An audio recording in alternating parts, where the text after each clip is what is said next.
कहानी की शुरुआत में हम सुन को देखते हैं जो अपनी ज्यादातर वक्त वीडियो गेम्स खेलने में बिताता है, लेकिन आज स्कूल में उसकी लगने वाली है बहुत बड़ी वाली। उसकी टीचर अचानक ही डारूमा डॉल बन जाती है। फिर शुरू हो जाती है मौत का खेल। अगर हिला तो खेल खत्म और हिलाया तो भी खेल खत्म, यानी तुम कुछ भी करो तुम्हारे लगने तय है। ये डॉल कुछ देर के लिए सामने की तरफ देखती है और फिर पीछे की तरफ। इस दौरान अगर कोई हिलता हुआ दिख जाए तो उसका सर उड़ा देता है। ऐसे ही करते करते क्लास के लगभग सारे स्टूडेंट्स अपनी जान गंवा देते हैं। तब शातक कहता है अगर उन्होंने डॉल के पीछे लगी ये बटन दबा दी तो शायद ये खेल खत्म हो सकता है। अपने आप को बचाने के लिए एक लड़का जल्दी से ऐसा करने की कोशिश करता है, लेकिन इससे पहले ही डॉल पीछे मुड़कर देख लेता है और इसका भी काम तमाम हो जाती है। सब पैनिक करके इधर उधर भागने लगते हैं और इस चक्कर में उनका भी काम तमाम हो जाती है। कुछ लोग तो दरवाजा खोलकर भागने की भी कोशिश करते हैं, लेकिन वो दरवाजा खोल नहीं पाते और इस चक्कर में उनका भी काम तमाम हो जाती है।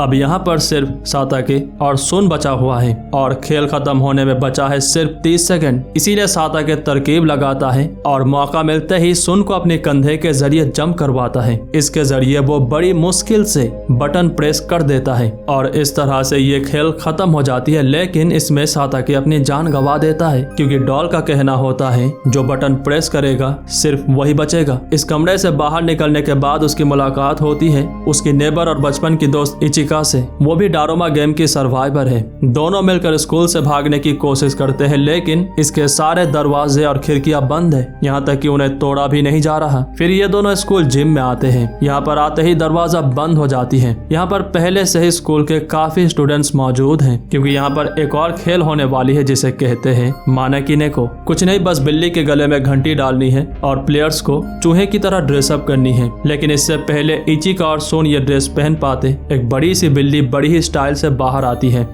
कितना क्यूट है, लेकिन रुको, ये क्यूट होने के साथ साथ खतरनाक भी है, बिल्कुल आपकी एक्स की तरह। बाहर आते ही वो काफी लोगों को खा जाती है। सब इधर उधर भागने लगते हैं। इसी भगदौड़ में इनके सामने वो घंटी आती है जिसे बिल्ली के गले में लगी उस बास्केटबॉल हुप में डालनी है। इसमें टाइमर भी चल रही है जो 9 मिनट 30 सेकंड की है। यह है हारुहिको। इसके लिए बिल्ली के गले में घंटी डालना बहुत ही आसान है, क्योंकि आज तक उससे बास्केटबॉल हुप में डालना कभी मिस नहीं हुआ। आज भी वो बड़ी ही आसानी से ये बास्केटबॉल बिल्ली के गले में लगी हुप में डाल देता है। फिर वो घंटी की जिम्मेदारी लेता है। वो बड़े ही परफेक्ट तरीके से घंटी को बिल्ली की हुप की तरफ फेंकता है। वो अंदर जाने ही वाला होता है, लेकिन बिल्ली अपने दोनों हाथों से उसे रोक देता है। फिर उसी घंटी को हारुहिको की तरफ इतनी जोर से फेंकता है कि वो सीधा दीवार से चिपक जाता है और उसका खेल वही खत्म हो जाती है। फिर से यहाँ भगदौड़ मच जाती है। बिल्ली सबको खाने लगती है। इस दौरान सुन और इचिका बिल्ली के सामने होते हैं, लेकिन वो उन पर हमला नहीं करता, बल्कि उन पर हमला करता है जो चूहे की ड्रेस में है। सुन ये बात सभी को बताता है। फिर वो जल्दी से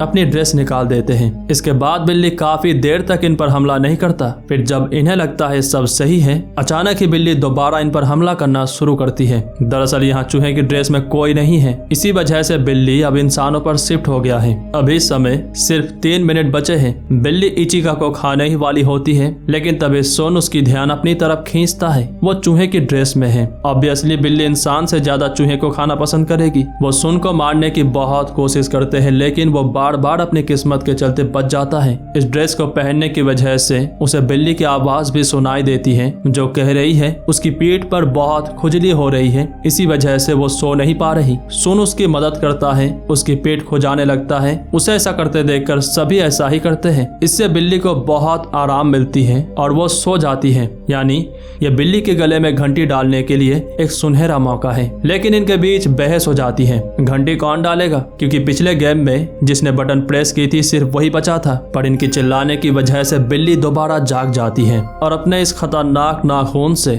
इन दोनों प्लेयर्स को बिल्कुल फाड़ के रख देती है। अब इनके पास ज्यादा वक्त नहीं बचा है। सुन अपना दिमाग लगाता है। फिर यहाँ जो फटा हुआ बास्केटबॉल पड़ा हुआ था उसके अंदर घंटी को छुपा देता है। फिर एक और बास्केटबॉल को कपड़ों में लपेट लेता है। यानी इचिका और सुन के हाथों में जो ये कपड़ों में लिपटा बॉल है, इसमें से किसी में बेल है और किसी में बास्केटबॉल। सुन के हाथों में जो बॉल है उसमें बास्केटबॉल की जरा सी झलक बिल्ली देख लेती है, तो वो इस पर ज्यादा ध्यान नहीं देती। जब इचिका बॉल फेंकती है तो बिल्ली को लगता है शायद इसमें घंटी है, तो वो उसे रोक देता है। फिर उस पर हमला भी करती है लेकिन वो बच जाती है। मौका मिलते ही सुन अपना बॉल फेंकता है, लेकिन इसके अंदर दरअसल वो घंटी थी। इचिका पर हमला करने की वजह से बिल्ली के पास इतना वक्त नहीं होता कि वो घंटी को रोक पाए, लेकिन सुन की निशाना इतना कच्चा है कि घंटी हुप के अंदर नहीं जाने वाली थी। लेकिन तभी ताकेरू किसी हीरो की तरह बेल को पकड़कर उसे हुप में डाल देता है और इस तरह से ये गेम भी खत्म हो जाती है। यहाँ बचे कुछ जितने भी प्लेयर्स थे वो बच जाते हैं, लेकिन ताकेरू सुन और इचिका को छोड़कर सबको मार डालता है। उसका मानना है ये गेम्स जो हो रहे हैं ये सभी ईश्वर द्वारा शुरू की गई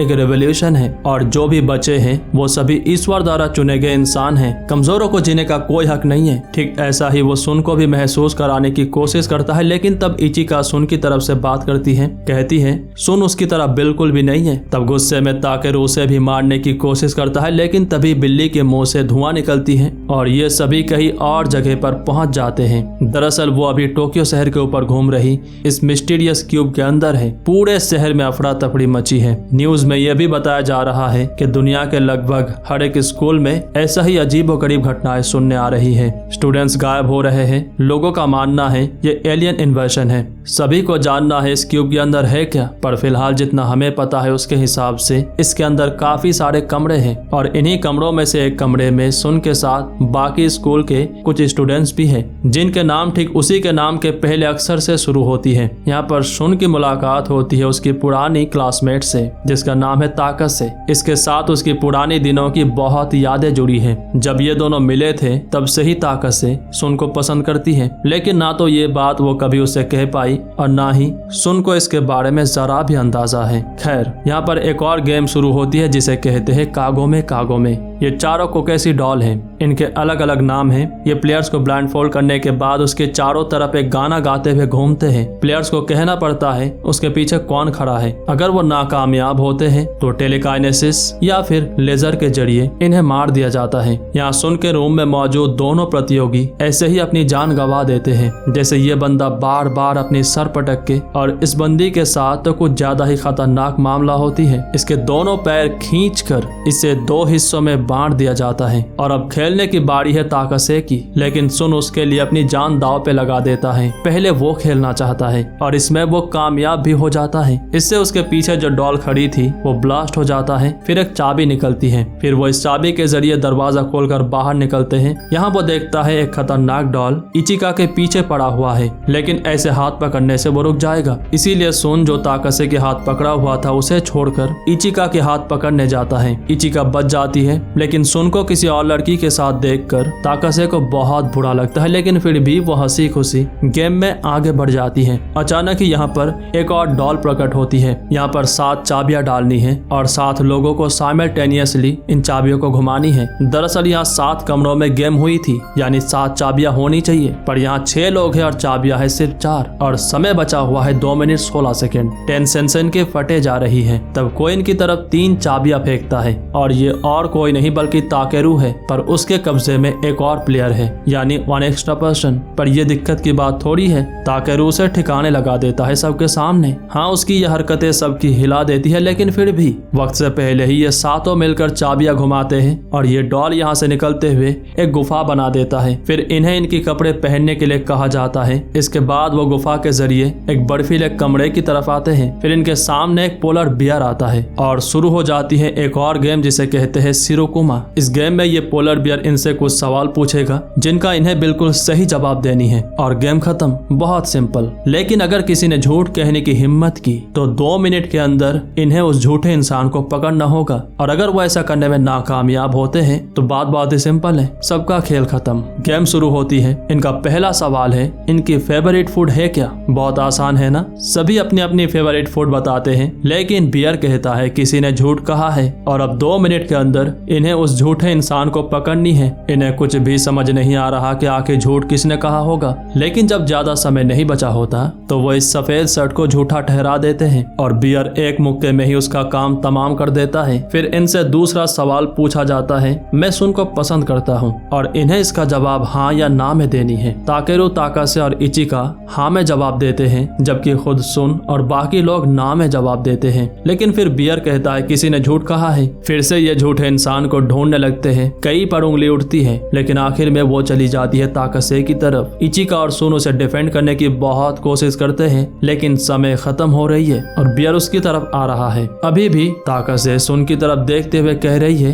वो उसे बहुत पसंद करती है, और ऐसा कहानी में दिखाया भी गया है। जब ताकासे स्कूल की छत से कूदकर सुसाइड करने वाली थी, तब वहाँ पर सुन भी मौजूद था। वो अलग अलग तरह की चीजें जैसे कि प्लेट्स, बॉटल्स या कप, ये सब चीजें फेंक कर अपने गुस्सा या फ्रस्ट्रेशन को मिटा रहा था। सुन उसे भी ऐसा ही करने के लिए कहता है, और ऐसा करने पर ताकासे को बहुत ही सुकून महसूस होती है। आज भी वहाँ पर तोड़ी गई कप की हैंडल उसके गले में लॉकेट की तरह पहनती है। पता चला उससे कितना प्यार करती है। लेकिन यहाँ वक्त खत्म हो चुकी है और बियर एक मुक्के में ही उसे खत्म कर देता है। पर बाद में उसकी खून देखकर बियर को रियलाइज होता है वो सच कह रही थी। सुन के लिए यह घटना बहुत ही दर्दनाक है। लेकिन इधर बियर एक और सवाल की तरफ बढ़ने जा रहा था, पर सुन उसे रोक देता है। कहता है वो समझ चुका है यहाँ पर असली झूठा कौन है, और वो और कोई नहीं बल्कि वो खुद बियर है, क्योंकि ताकासे सच कह रही थी। लेकिन फिर भी बियर ने उसे मार दिया। इससे उसकी खून निकली थी, जबकि सफेद शर्ट के साथ ऐसा नहीं हुआ था। ताकासे की खून की वजह से ही बियर की हाथों की परत हट चुकी है, जिससे उसकी असली कलर नजर आती है। यानी वो कोई पोलर बियर नहीं है जैसा वो क्लेम कर रहा था। असलियत पता चलते ही बियर बिल्कुल वाखला जाता है। वो इन्हें मारने की कोशिश करता है, लेकिन इस चक्कर में वो खुद ही फंस जाता है एक हॉट स्प्रिंग में। इससे उसकी असली कलर नजर आती है। इस तरह से ये गेम भी खत्म हो जाती है। सुन ताकासे की याद में कप की हैंडल अपने पास रख लेता है। इसके बाद ये सभी एक और नई जगह पर चले आते हैं। यहाँ पर जो गेम होने वाली है उसे कहते हैं मैट्रियोस का। इसमें जो कैन की सुरक्षा करेगा उसे कम से कम 3 लोगों को पकड़नी है, पर ऐसा करने के लिए उसे उनकी चेहरा पूरी तरीके से देखना होगा। जिन प्लेयर्स को पकड़ा गया है उन्हें बचाने के लिए अगर कोई प्लेयर कैन पर किक करता है तो उन प्लेयर्स को आजाद कर दिया जाएगा। लेकिन कैन को ऐसे डिजाइन किया गया है कि उसे किक करते ही वो ब्लास्ट हो जाएगा। कैन की सुरक्षा की जिम्मेदारी ताकेरू के हाथ में आती है। बाकी सभी जाकर छुप जाते हैं, लेकिन ताकेरू बड़ी ही आराम से इन दोनों को पकड़ लेता है। इसके बाद वो सुन और इचिका की तलाश में भटक रहा होता है। दोनों एक ही जगह पर छुपे हुए हैं और ताकेरू उन्हीं की तरफ आ रहा होता है। रस्सी के जरिए ये दोनों निकलने वाले होते हैं, लेकिन ताकेरू अंदर आने ही वाला है। इसीलिए इचिका अपने आप को उसके हवाले कर देता है ताकि सुन को भागने का मौका मिले। ताकेरू ने 3 प्लेयर्स को पकड़ लिया है। सनडाउन के बाद जब गेम खत्म होगी तो वही विनर होगा। इसी वजह से वो सुन तक अपनी बातें पहुंचाने लगता है। कहता है वो उसे नहीं पकड़ने वाला, वो बाहर आ सकता है।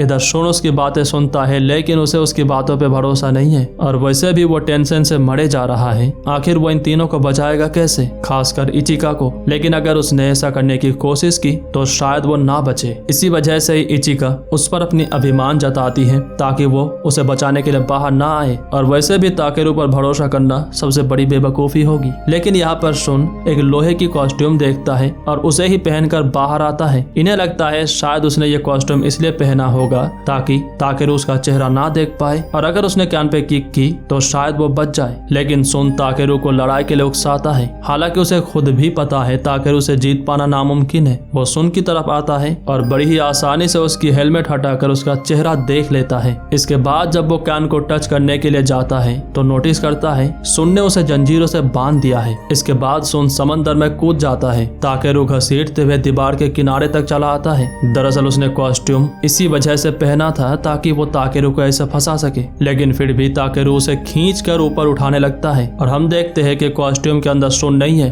वो ऊपर चढ़ चुका होता है। लेकिन अब तक ताकेरू भी अपने आप को आजाद कर चुका होता है। दोनों ही कैन की तरफ बढ़ते हैं, लेकिन सुन पहले किक कर देता है पर वो कैन ब्लास्ट नहीं होता। वो तीनों आजाद हो जाते हैं। सनडाउन हो चुकी है, यानी ताकेरू गेम हार गया। अब उसे लगता है वो मरने वाला है, लेकिन ये डॉल्स बताते हैं ऐसा कुछ नहीं होने वाला। ये तो बस एक फन गेम थी और कैन ब्लास्ट नहीं होना था, वो बस एक छोटी सी कहानी थी, ये देखने के लिए कि कोई अपने दोस्तों को बचाने के लिए अपनी जान खतरे में डालता है या नहीं। खैर ये गेम खत्म हो चुकी है। फिर इन्हें आइसक्रीम दी जाती है। सुन और इचिका अपने लिए जो थोड़ी बहुत मोहब्बत है वो जाहिर करते हैं, लेकिन तभी उनकी खुशी खत्म हो जाती है जब वो आइसक्रीम की स्टिक पे देखते हैं लिखा हुआ है कौन जिएगा बचेगा और कौन मरेगा। सुन और ताकेरू अपनी किस्मत के चलते बच जाते हैं, जबकि इचिका और ये दोनों अपनी जान गंवा देते हैं। इसके बाद हम सुन और ताकेरू को क्यूब के ऊपर देखते हैं। पूरे शहर की नजर इनकी तरफ है। लोग इन्हें गॉड्स चिल्ड्रन भी कह रहे होते हैं क्योंकि इन्होंने इतने सारे टेस्ट पार करके जिंदा बचे हैं। हालांकि सुन को लगता है ईश्वर है ही नहीं,